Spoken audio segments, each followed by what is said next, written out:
ఈ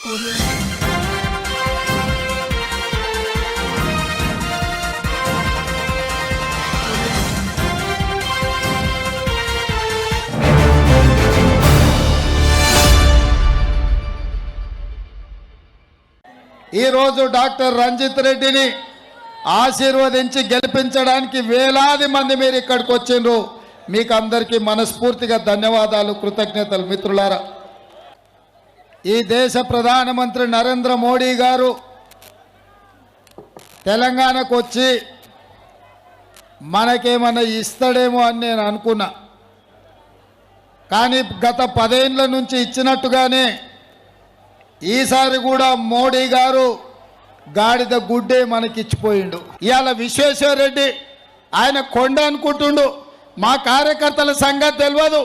మేము అండగా ఉంటే కొండైనా బండైనా మా కార్యకర్తలు బద్దలు కొడతారు. ఆయన కార్యకర్తలు ప్రజలు పోతే అపాయింట్మెంట్ తీసుకొని రావాలంటుండంట.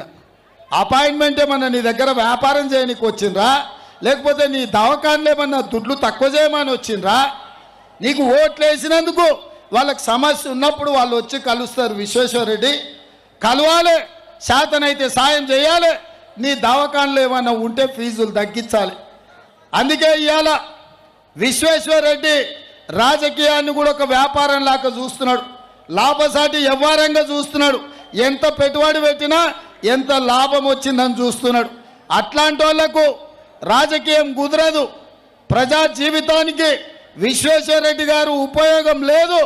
నీ దగ్గర ఎట్లాగూ 1000 కోట్లు ఉన్నాయి. మీ మోడీని అడిగి ఉత్తరప్రదేశ్లోనో బీహార్లోనో రాజస్థాన్లోనో రాజ్యసభ తెచ్చుకో విశ్వేశ్వరరెడ్డి. ఇక్కడ నీకు ప్రజలు ఓట్లు వేయరు. 5 ఏళ్ళు నిన్ను గెలిపిస్తే 5 పైసలు కూడా ఈ చేవెళ్ళకి తీసుకురాలి.